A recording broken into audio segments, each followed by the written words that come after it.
ইসরায়েলকে যারা সাপোর্ট দিবে আগামী দিনে ইসরায়েলের সাথে তাদেরও নাম নিশানা পৃথিবীর মানচিত্র থেকে মুছে দেওয়া হবে ইনশাআল্লাহ। কথা কোন ঠিক কিনা? এই মুছে দেওয়ার জন্য মুসলমানরা যদি রক্ত দেওয়া লাগে রক্ত দিব, সন্তানকে এতিম করা লাগলে তাও করব, স্ত্রীকে বিধবা করা লাগলে তাও করব, বাবা মার কোল খালি করা লাগলে তাও করব। ইসলাম নিয়ে, কোরআন নিয়ে, সুন্নাহ নিয়ে পৃথিবীর যেখানে যে কটূক্তি করবে কোন পাটপার পাটপাহিশকে ছাড় দেওয়া হবে না। কথা কোন ঠিক কিনা? এইবার আমি একটু আন্তর্জাতিকভাবে একটু ব্যাখ্যা দিই। আমরা দেখেছি ইরান এবং ইসরায়েল যুদ্ধ হচ্ছে।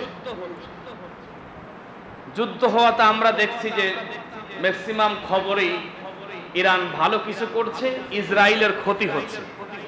কথা কয় না? ইসরায়েলের ক্ষতি হওয়াতে কে কে বেজার হয়েছে একটু হাত তোলেন তো। কেউ বেজার হন নাই। ইসরায়েল ধ্বংস হোক এটাকে আমরা চাই? বাহ, সবাই চাই।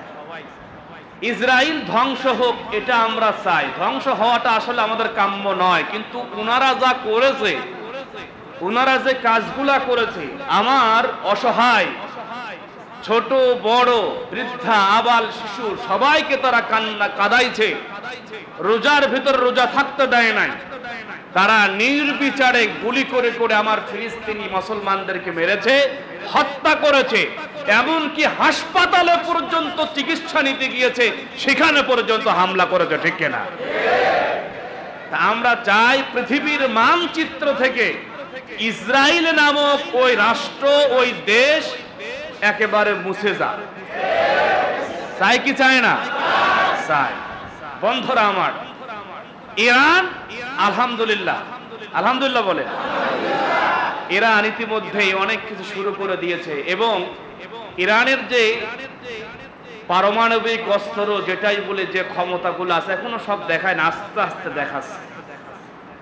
আর এটা একজন দেখলাম বিশ্লেষক, তিনি বিশ্লেষণ করেছে যে ইরান খুব বুদ্ধিমান।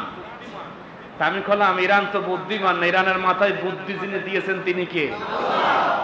মুসলমানের মাথায় বুদ্ধি বেশি হয়, কিন্তু বুদ্ধি তো আমরা খাটাই না, আমরা বুদ্ধি খাটাই না। ইরান আস্তে আস্তে তাদের উপরে হামলা করেছে, হামলার পরিমাণটা আস্তে আস্তে ভারী করছে, যাতে ইসরায়েলের কিছু কিছু ক্ষমতা কমে, সাময়িক ক্ষমতা কমে যায়, অর্থনৈতিকভাবে তারা ক্ষমতা কমে যায়, বিভিন্নভাবে তারা যেন ধ্বংসপ্রাপ্ত স্থানে চলে যায়। একটা পর্যায়ে ইসরায়েল নামক দেশকে ধ্বংস করে দেওয়া সম্ভব হবে। ঠিক কিনা? মুসলমান রাষ্ট্রগুলো আলহামদুলিল্লাহ সাপোর্ট দিচ্ছে, পাশে আসছে, এবং শুধু মুসলমানের বাহিরেও অনেক রাষ্ট্র সাপোর্ট দিচ্ছে। আমরা চাই আমাদের সাপোর্ট কে দিল বা না দিল সেটা বড় কথা নয়, আমাদের সবচেয়ে বড় সাপোর্ট দিচ্ছেন একজন, তিনি কে? আল্লাহর সাপোর্ট আমাদের উপরে আছে। ওই বিশ্বের রাস্তান ইরান যেটা শুরু করেছে, বিশ্বের মুসলিম রাষ্ট্রগুলা এক কাতারে এসে যদি ইসরায়েলের বিপক্ষে দাঁড়ায়, ইসরায়েল নামক কুত্তা আগামী দিনে আর পৃথিবীর মানচিত্রে থাকবে না, থাকবে না, থাকবে না। বন্ধুরা আমার, আমি অনেক ভাবে চেষ্টা করেছি, ইসরায়েল আমাদের কম জানায় নেই। মাঝে মাঝেই এই ইরান কিন্তু আগে হামলা করতে গিয়েছে, আগে যায় না, ওরা আগে হামলা করেছে। ওরা দেখছে যে মুসলমানদের ঈমান আসলেই তাজা আছে না মরে গিয়েছে, চেষ্টা করেছে, মাঝে মাঝেই এরকম করে।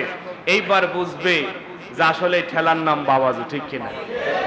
বন্ধুরা আমার, এই জন্য ইরানের জন্য দোয়া করতে হবে, মুসলিম বিশ্বের জন্য দোয়া করতে হবে, আর ইসরায়েলি নামক ওই রাষ্ট্র যেন ধ্বংস হয়, ওরা যেন মুছে যায়, এই দোয়া করতে হবে। ইসরায়েল যদি ধ্বংস হয় মুসলমানদের কল্যাণ হবে কি হবে না? এটাও কিন্তু সদকায়ে জারিয়া, এটাও কি সদকায়ে জারিয়া। এখন দোয়া করতে তো টাকা লাগতেছে, কি টাকা লাগবে? এই যে সর্বক্ষণ সব সময় নামাজে চলাফেরায় সব সময় আল্লাহর কাছে বলবেন, আল্লাহ আর সহ্য করতে পারে না, ওই ফিলিস্তিন আমার ছোট ছোট শিশুরা মার খাচ্ছে, ছোট ছোট মাসুম বাচ্চারা মার খাচ্ছে, যা এখন পর্যন্ত ভালো মন্দ বোঝার সুযোগ হয় নাই, তাদেরকে মেরে ফেলানো হচ্ছে। মা মারা গিয়েছে, বাবা মারা গিয়েছে, বড় বোন মারা গিয়েছে, ছোট্ট ছোট্ট দুটা শিশু বেঁচে আছে। একটা একটু বড় শিশুটা ছোটটাকে কোলে করে রেখেছে, খাবার পাচ্ছে না, খাবারের জন্য হাহাকার করছে। আমরা খাবার পাঠাইলেও খাবার ওখানে পৌঁছায় না, যাচ্ছে না। এবং আমাদের সবচেয়ে কলিজার আবেগের জায়গা হলো বাইতুল মুকাদ্দাস আকসাকে তারা ধ্বংস করতে চায়। আল্লাহ তোমার কাছে আমাদের অ্যাপ্লিকেশন বিচার হলো তুমি ইসরায়েলকে ধ্বংস করে দাও। এই দোয়া করা যাবে না? এই দোয়া আমরা সব সময় করব। হাদিস দ্বারা প্রমাণিত ইনশাআল্লাহ ইসরায়েল ধ্বংস হবে, মুসলমানদের বিজয় আসবে ইনশাআল্লাহ।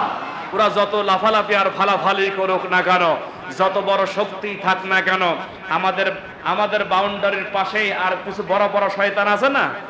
বাউন্ডারি মানে বুঝেছেন তো, কোন তোকে ওই যে মুদি বাবু, ওই বড় বড় শয়তান সাপোর্ট দিচ্ছে। আমরা আশা করি ইসরায়েলকে যারা সাপোর্ট দিবে আগামী দিনে ইসরায়েলের সাথে তাদেরও নাম নিশানা পৃথিবীর মানচিত্র থেকে মুছে দেওয়া হবে ইনশাআল্লাহ। কথা কোন ঠিক কিনা? এই মুছে দেওয়ার জন্য মুসলমানরা যদি রক্ত দেওয়া লাগে রক্ত দিব, সন্তানকে এতিম করা লাগলে তাও করব, স্ত্রীকে বিধবা করা লাগলে তাও করব, বাবা মার কোল খালি করা লাগলে তাও করব।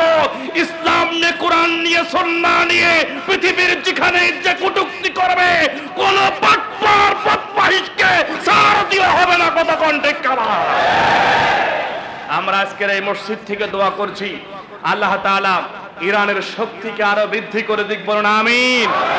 মুসলিম বিশ্বকে সকল ভেদাভেদ ভুলে গিয়ে এক কাতারে এসে অমুসলিমদের বিরুদ্ধে অবস্থান নেওয়া তৌফিক দান করুক, বলুন আমিন। ইসরায়েল নামক রাষ্ট্রকে আল্লাহ তাআলা ধ্বংস করে দিক, বলুন আমিন। এবং আমাদের পাশে ওই যে ইন্ডিয়া, ওই ইন্ডিয়ার গোষ্ঠীকেও আল্লাহ তাআলা একেবারে নাম নিশানা মুছে দিক, বলুন আমিন। বন্ধুরা আমার, আজকে কথা বলছিলাম সৃষ্টির সেবা, মানুষের সেবা, মানুষের কল্যাণে।